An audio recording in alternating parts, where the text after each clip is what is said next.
अस्सलाम वालेकुम वरहमतुल्लाहि वबरकातुहू। अल्लाहुम्मा सल्ली अला मुहम्मद व अला आले मुहम्मद सल्लल्लाहु अलैहि वसल्लम।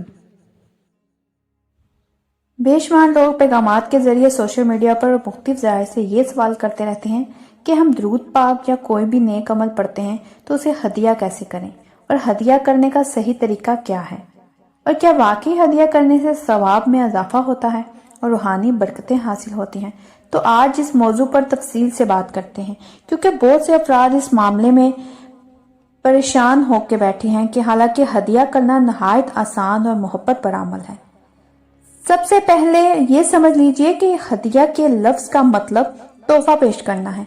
जब आप कोई नेक अमल करते हैं, जैसे दुरूद शरीफ पढ़ते हैं, नवाफिल अदा करते हैं, कुरान पाक की तिलावत करते हैं या कोई जिक्र अज़कार करते हैं, तो इसका सवाब अल्लाह ताला की अता से आपके नामा माल में लिखा जाता है।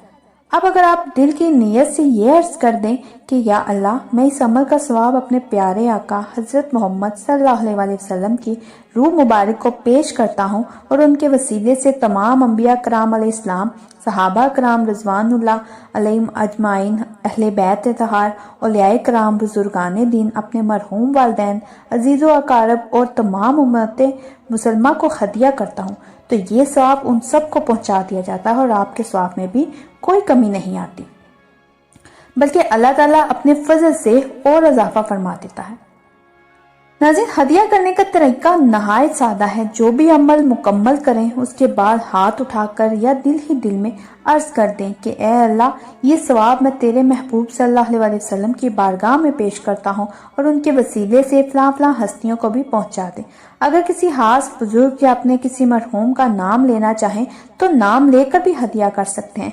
उसके बाद अपनी जायज़ हाजात के लिए दुआ करें, क्योंकि जब आप पहले तोहफा पेश करते हैं तो गोया आपने मोहब्बत का दरवाज़ा खोल दिया और मोहब्बत के बाद मांगी गई दुआ रद्द नहीं होती। बहुत से लोगों ने इस मामूल को अपनाया और हैरान कर नताइज देखे। एक खातून का वाक़या है जो अरसा दराज से घरेलू नाजाकी का शिकार थी। उन्होंने रोज़ाना 100 मरतबा दुरूद पाक पढ़कर उसे हजूर नबी करीम सल्लल्लाहु अलैहि वसल्लम की खिदमत में हदिया करना शुरू किया और फिर अपने मरहूम वालिदैन और तमाम मोमिनीन को भी सवाब पहुँचाने लगी। चंद ही हफ्तों में घर का माहौल बदलना शुरू हो गया। शोहर का रवैया नरम हो गया, बेसुकूनी खत्म होने लगी। वो कहती हैं कि मैंने महसूस किया जैसे मेरे घर पर रहमत का साया हो गया हो। एक और नौजवान ने बताया कि वो कारोबारी मुश्किलात में गिरा हुआ था, कर्ज बढ़ता जा रहा था। उसने मशवरा लिया तो उसे बताया गया कि हर नमाज के बाद रूशी पढ़कर उसे हदिया कर दिया करो और फिर दुआ मांगा करो। उसने यही किया। चंद माह के अंदर अंदर ऐसे रास्ते खुले जिनका वो तसव्वुर भी नहीं कर सकता। एक रुका हुआ माहिदा मंजूर हो गया और कर्ज की अदायगी मुमकिन हो गई। वो कहता है कि मैंने जान लिया कि हदिया करना महज अल्फाज नहीं बल्कि एक रूहानी ताल्लुक कायम करना है। तो नाज़रीन, जब आप रोज़ाना दुरूद पाक का तोहफा पेश करते हैं तो गोया आप मोहब्बत का पैगाम भेज रहे होते हैं, और जब ये अमल मुस्तकिल हो जाए तो रूहानी तवज्जो नसीब होती है। बुजुर्गाने दीन फरमाते हैं कि जो शख्स अपने अमाल का सवाब वसी दायरे में हदिया करता है उसका दिल तंग नहीं रहता, उसकी सोच वसी हो जाती है, हसद और कीना कम होता है, क्योंकि वो दूसरों को भी अपनी नेकियों में शरीक कर रहा होता है। बाज़ लोग ये गुमान करते हैं कि शायद सवाब तकसीम हो जाएगा, मगर ये अल्लाह की शान के खिलाफ ख्याल है। नाज़रीन, इसका खजाना बेहद हिसाब है। वो एक को देकर कम नहीं करता बल्कि बढ़ाता है। एक बुजुर्ग का कौल है कि जो बंदा रोज़ाना दुरूद शरीफ पढ़कर उसे नबी करीम सल्लल्लाहु अलैहि वसल्लम की बारगाह में पेश करता है, उसके दिल पर अनवार की बारिश होती है और वो अनवार उसकी ज़िंदगी के अंधेरों को दूर कर देते हैं। हदिया करने की बरकत सिर्फ फर्द तक महदूद नहीं रहती बल्कि उसकी औलाद तक पहुँचती है।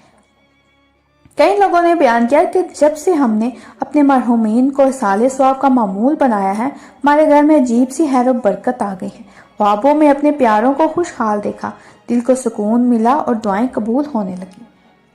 एक शख्स ने बताया कि उसका बेटा नाफरमान था। उसने रोजाना कुछ तिलावत और दुरूद पाक पढ़कर उसे हजूर सल्लल्लाहु अलैहि वसल्लम की खिदमत में हदिया किया और दुआ की कि या अल्लाह, मेरे बेटे की इस्लाह फरमा। कुछ अरसा बाद बेटे के रवैये में नुमाया तब्दीली आ गई। वो नमाज का पाबंद हो गया और घर वालों का एहतराम करने लगा। ये सब इस रूहानी ताल्लुक का नतीजा था जो हदिया के जरिए कायम हुआ।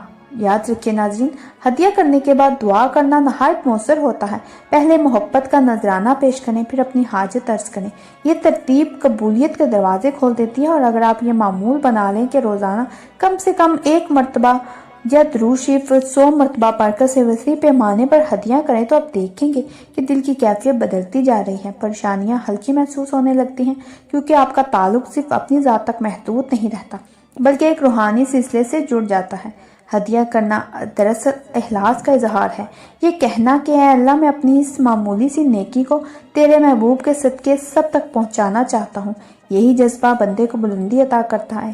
اسی لیے اگر آپ بھی چاہتے ہیں کہ آپ کے اعمال میں تاثیر پیدا ہو، دعائیں جلد قبول ہو اور زندگی میں سکون اتر آئے، تو درود پاک پڑھ کر اسے محبت کے ساتھ ہدیہ کرنے کا معمول بنا لیں، پھر اپنی جائز مرادیں مانگیں۔